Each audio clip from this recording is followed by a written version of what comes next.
여러분, 우리 인생이 세상을 사노라면 손님처럼 찾아오는 것들이 참 많죠.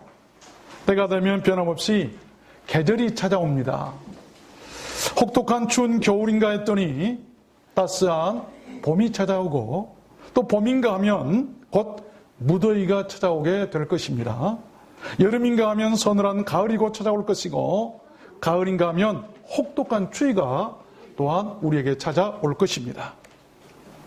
겨울이면 하얀 눈이 그렇게 소리도 없이 우리 곁에 얌전한 손님처럼 사뿐사뿐 이렇게 찾아오고, 지금같이 봄이 되면 감미로운 봄바람이나 꽃들이 저마다 아름다움을 뽐내면서 그렇게 찾아오고, 새들도 찾아오고, 강남 같은 제비도 다시 찾아오게 됩니다. 뿐만이 아니죠.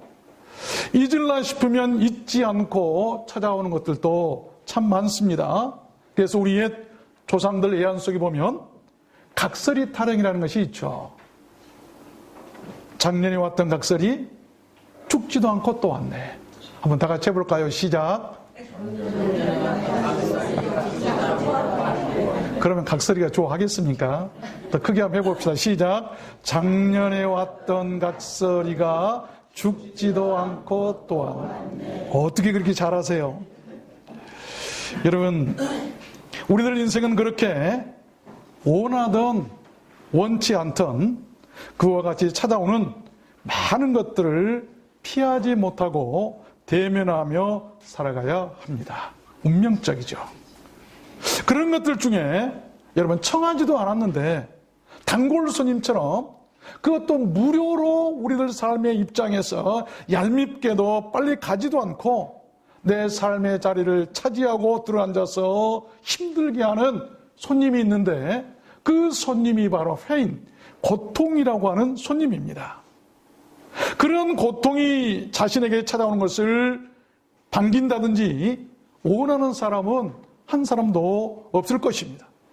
저는 고통은 그 누구도 원치 않는 우리들 인생의 이 크레이셔, 이 불청객임에는 틀림없어요. 불청객. 그런데 여러분, 그러한 고통에 대한 우리 하나님의 견해는 다릅니다. 우리들 인생의 생각과는 달리 여러분, 오히려 우리에게 꼭 필요하고 우리에게 유익이 되고 우리들에게 고마운 손님처럼 말씀하고 계십니다. 성경에 보면 실제로 그러한 고통의 손님을 만난 그런 사람들이 많이 등장하는데, 그 고통에 대해 오히려 감사하며 기뻐했던 사람들이 참 많습니다. 그 중에 여러분, 대표적인 한 사람이 바로 오늘 본문에 등장하는 욥이라고 하는 그런 사람입니다. 그래서 저는 오늘 말씀을 받들어서 그렇게 우리들 인생에 가끔씩 찾아오는 고맙다고 하기에는 솔직히 조금 얄밉기도 하지만 그래도 피할 수 없는 운명적인 우리 인생의 손님들, 그 인생의 그 고통이라고 하는 손님에 대해서 여러분들께 증거해 드리려고 하는 것입니다. 여러분, 손님을 잘 만나면 큰 도움이 될 수도 있어요. 그래서 성경에서는 손님 대접을 잘 하라고 말씀하셨는지도 모르겠습니다. 그 고통이라는 손님에 대해서도 우리는 그래야 될 줄로 믿습니다. 오늘 말씀으로 고통의 그 참된 의미들을 찾게 되시고, 오묘한 그 고통의 섭리를 통해서 내 인생을 다시 한번 든든히 하고 새롭게 하는 우리들 모두가 되었으면 참 좋겠습니다. 여러분 모두 그렇게 되시기를 주님의 이름으로 축원합니다. 그러면 왜 그렇게 고통이 우리들 인생의 고마운 손님일까요? 첫 번째는, 고통은 인생의 베네팩터, 뭡니까? 은인이라고 해요. 고통은 우리 인생의 은인이다. 오늘 본문 말씀을 다시 한번 읽어보면, 하나님이 사람에게 이 모든 일을 제삼 행하심은 그 영혼을 구덩이에서 끌어 돌이키시고 생명의 빛으로 그에게 비치게 하심이니라. 이 말씀은 욥이 당한 고통에 대한 그 이유를 이루신 말씀이에요. 하나님께서는 한 번도 아니고 욥에게 제삼, 한 번, 두 번, 세 번, 여러 번 반복해서 그렇게 고통을 주셨다고 하는 그런 말씀이에요. 그러면서 그 이유를 말씀하고 계시는데, 여러분, 그처럼 고통은 우리를 괴롭게만 하는 불청객이 결코 아닙니다. 하나님께서 그렇게 사람들로 고통스럽게 제사 행하심은 그 영혼을 구덩이에서 끌어내시고 돌이키게 하셔서 그 영혼을 생명의 빛으로 들어가게 하시기 위함이라고 성경은 말씀합니다. 이 세상에 그 어떤 것이 우리의 영혼을 구덩이에서 끌어내고 돌이키게 하고 생명의 빛으로 들어가게 할 수가 있겠습니까? 그래서 그 고통이 우리들 인생의 은인이나 이 베네딕트, 후원자다라고 말씀을 할 수 있는 것이죠. 여러분, 은인이라고 한 말이 무엇입니까? 자신에게 잊지 못할 은혜를 베푼 사람을 은인이라고 그러죠. 고통이라고 하는 것은 우리가 알고 보면 우리들 인생에 정말 잊지 못할 은혜를 베풀어 주는 것이에요. 또 후원자가 무엇입니까? 뒤에서 보이지 않게 도와주는 스폰서나 또는 이 서포터 같은 것을 말하지 않습니까? 어떤 지지자나 버팀목, 우리가 어떤 사람이 내 편이다라고 할 때 용어는 내 편이시라, 내 편을 들어주는 것. 여러분, 고통이 우리들 인생에 그렇다고 우리는 말할 수 있다는 것입니다. 여러분 인생을 버티게 하고 여러분 인생을 지지해주고 여러분 인생 편에 서서 무너지지 않도록 진정으로 여러분을 도와주고 붙드는 것이 무엇입니까? 돈도 아니고 명예도 아닙니다. 명예도 하루아침에 무너지더라고요. 돈도 하루아침에 다 사라지더라고요. 그런데 고통을 붙드십시오. 그 고통이 우리를 지지해주고 우리를 버티게 할 것입니다. 욥이라는 사람은 원래 우수라는 땅에서 살면서 순전하고 정직했고 여호와를 경외했고 악에서 떠나 흠이 없는 사람이라고 성경에서 말하고 있죠. 그 어느에게도 누구에게도 피해를 준 적도 없고 아프게 한 적도 없고 남의 물건 1원짜리 하나 몰래 훔친 적도 없고 그 누구에게 어떤 피해도 주지 않은 죄를 모르고 산 사람이라고 성경이 기록하고 있어요. 그런데도 하나님께서는 그에게 최악의 고통을 허락하십니다.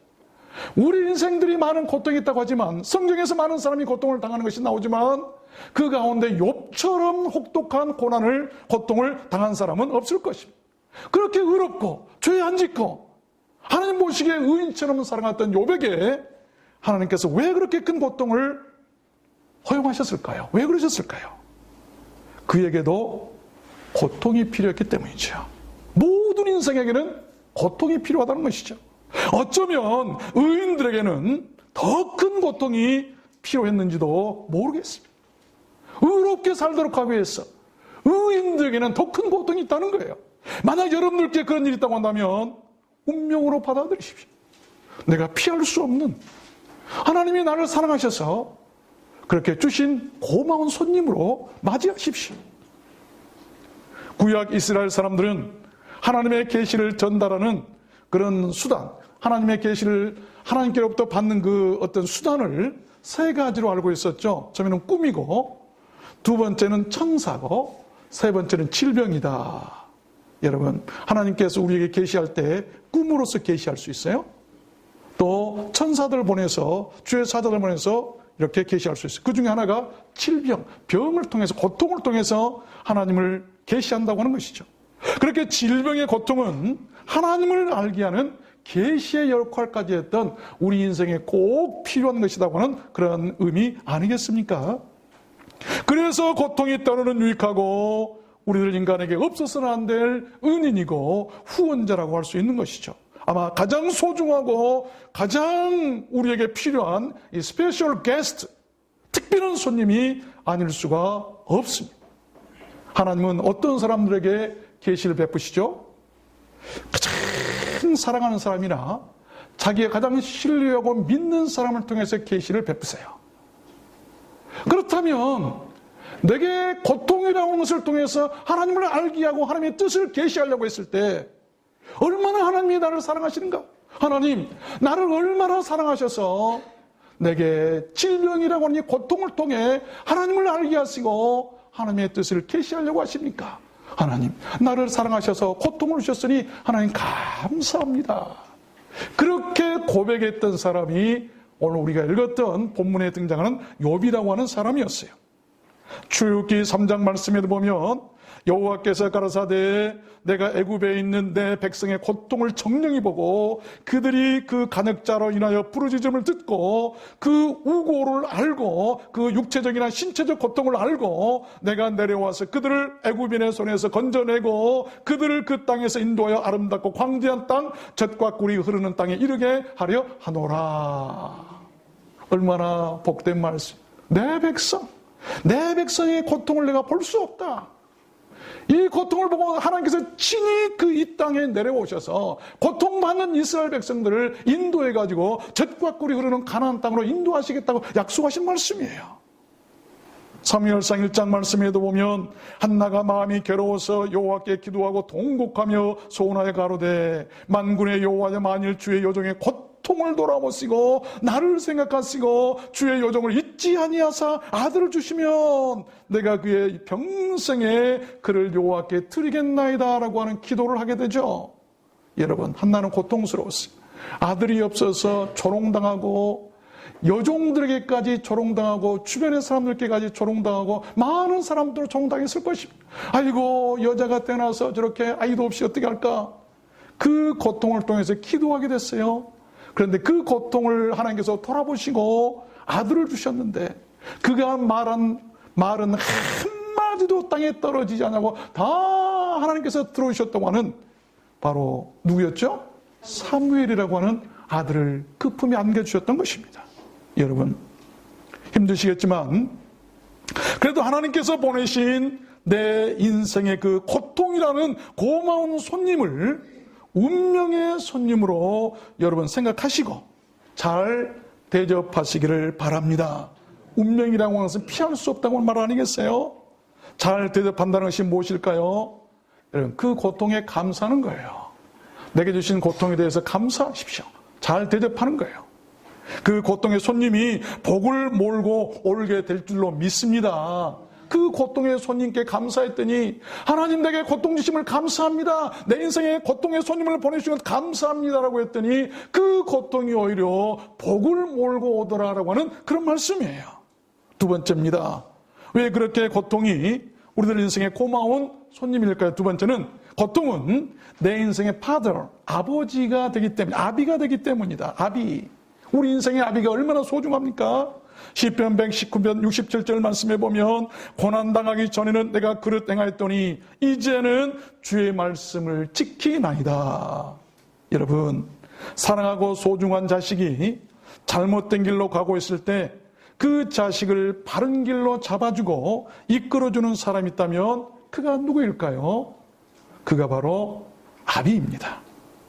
그와 같이 고통이라고 하는 손님은 나에게 아비가 되어서 나를 그릇된 길에서 벗어나 옳은 길로 가게 하고 주의 말씀을 지키고 순종하며 살도록 해준다고 하는 그런 말씀이에요. 그러니 고통이 우리 인생에 얼마나 고마운 손님이겠습니까? 양들이 게을러서 비대해지면 이 복부의 배에 가스가 차서 부풀어 올라가지고 팽창해져가지고 썩는 병이 있는데 그 병을 고창병이라고 합니다. 그래서 유능하고 지혜로운 목동들은 그런 양들이 생기는 것을 방지하기 위해서 가장 사나운 염소들 가운데, 뿌리 달린 염소들 가운데 사나운 몇 마리를 그 양 무리 가운데다가 딱 넣어준답니다. 그러면 양들이 그 뿔에 들어받치지 않기 위해서 막 도망치며 뛰어다닌대요. 그러다 보니 자연히 운동이 되어서 병에 걸리지 않고 살게 된답니다. 고통이라는 손님의 역할이 바로 우리 인생에 그런 것 아니겠어요? 고통이 아니면 우리는 이미 이 세상에서 사라지고 없어졌을지도 몰라요. 우리들 인생은 그 누구도 앞일을 모릅니다. 언제든지 잘못하고 위험한 죽음의 길로 갈 수 있는 미련하고 무지한 존재들이에요. 그리고 너무 평안하면 기도도 하지 않고 주의 일에 게을르게 됩니다. 그러다 보니까 영적인 병이 들 수밖에 없어요. 고창병이라고 하는 병이 들 수밖에 없어요. 그러한 우리들 인생의 속성을 하나님께서 너무나 잘 알고 계세요.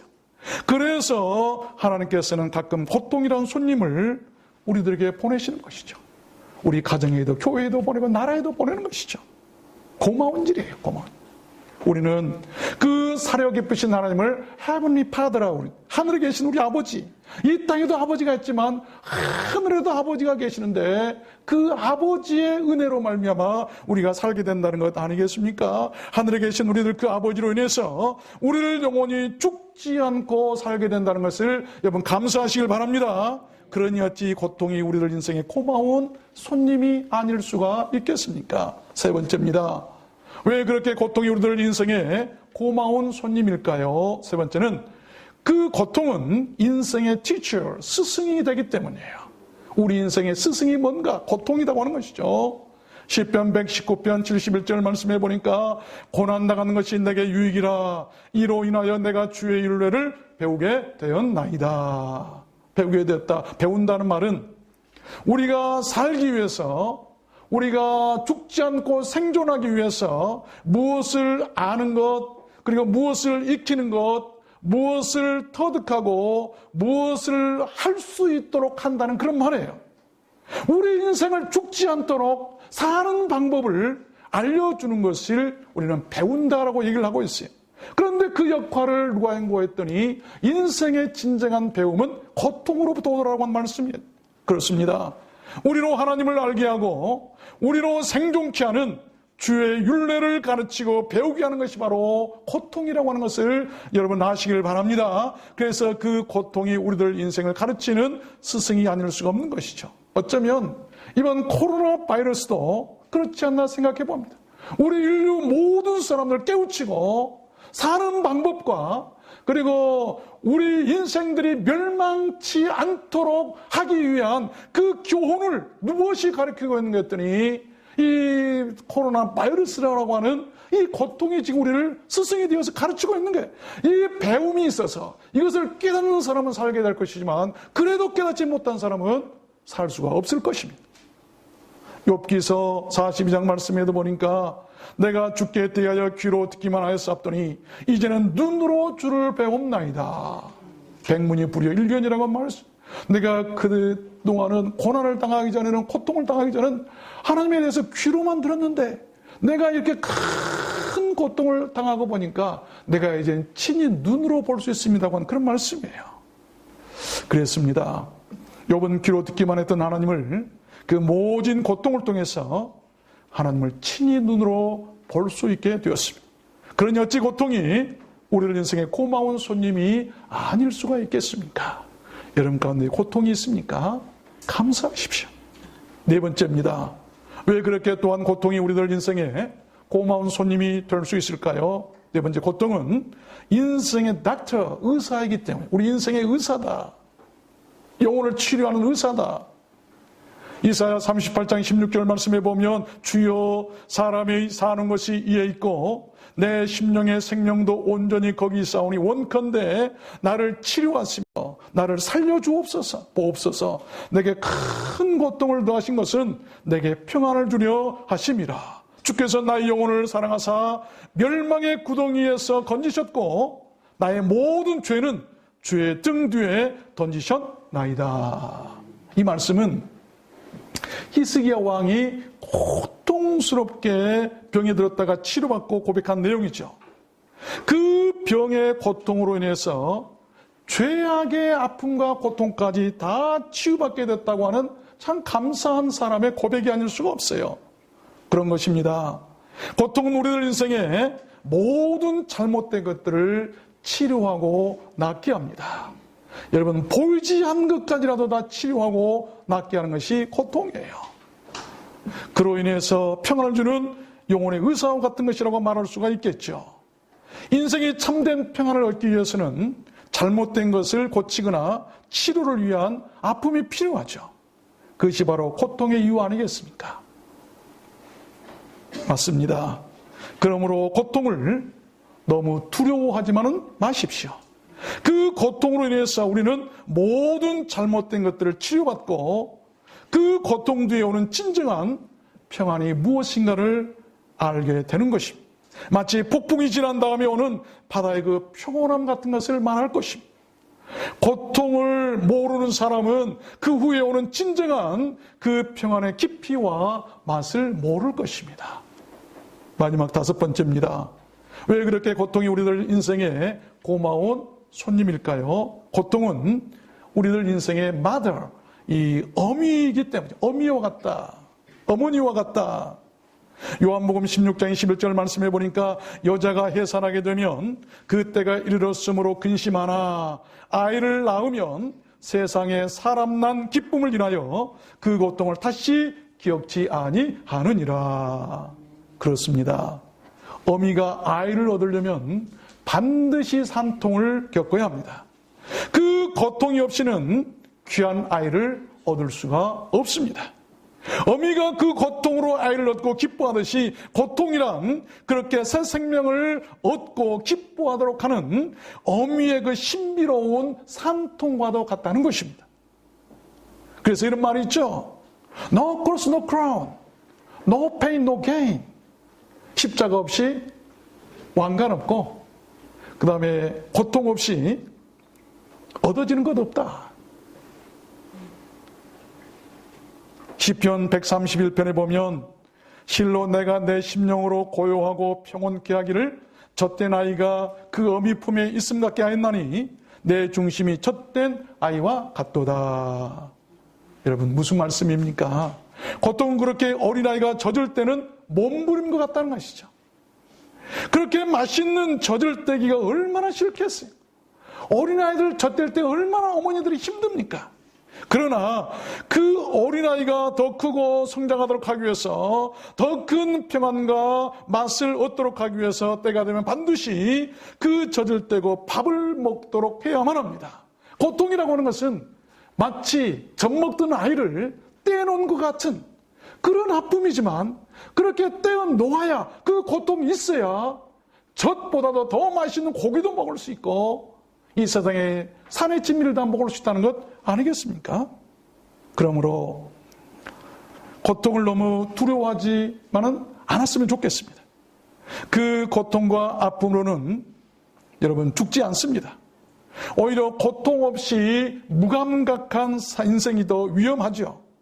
고통은 그렇게 기쁨을 낳아주는 어미와도 같은 것이죠.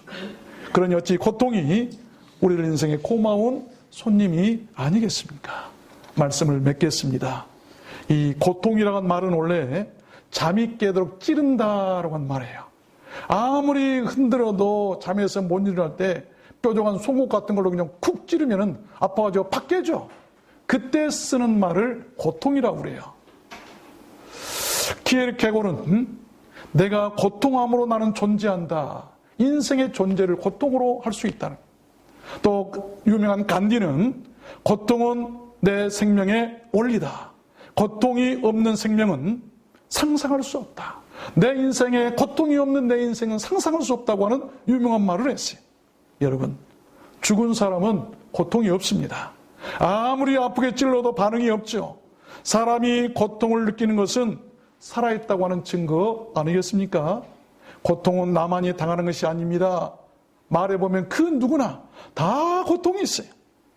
내가 살아있음에 겪는 것이고 천국 가기 전에 모든 사람이 겪는 한 삶의 과정임을 여러분 꼭 믿으시길 바랍니다. 사람이 병이 들어봐야 건강의 소중함을 알 수 있고 물질을 잃어봐야 물질 귀한 줄 알고 인생의 행복도 마찬가지 아니겠습니까? 고통을 겪어봐야 행복이 무엇인지를 압니다. 이번 코로나 바이러스를 통해서도 우리는 무엇이 소중한 것인가를 친적으로 배운 것 아니겠습니까? 우리들 인간은 고통 중에서 자신의 정체성을 발견할 수가 있답니다. 또 고통 중에서 내 생을 가다듬게 할 수가 있어요. 고통 중에서 내 인생의 비상경제령도 내릴 수 있다고 합니다. 그래서 고통은 코로나 바이러스와 같은 내 인생의 고집스러운 바이러스를 예방하거나 치료하는 백신과 같은 것이죠. 내 인생의 예방 또 내 인생의 치료, 이 모든 것들은 고통이 한다는 것입니다. 우리가 고통을 안 당할 수만 있다면 여러분 얼마나 좋겠습니까? 그러나 우리들 모든 인류는 조상의 죄로 인해서 그 죄값을 물려받은 운명적인 존재들이에요. 그 누구나 그래서 그 고통을 피할 수도 없게 되었죠. 그렇다면 어떻게 될까요? 다른 길이 없어요. 그 고통과 싸워서 이겨야만 합니다. 그러면 무엇이 그 고통을 이기게 할까요? 무엇이 그 고통을 이기게 할까요? 여러분, 성경은 하나님의 말씀이라고 이루고 있어요.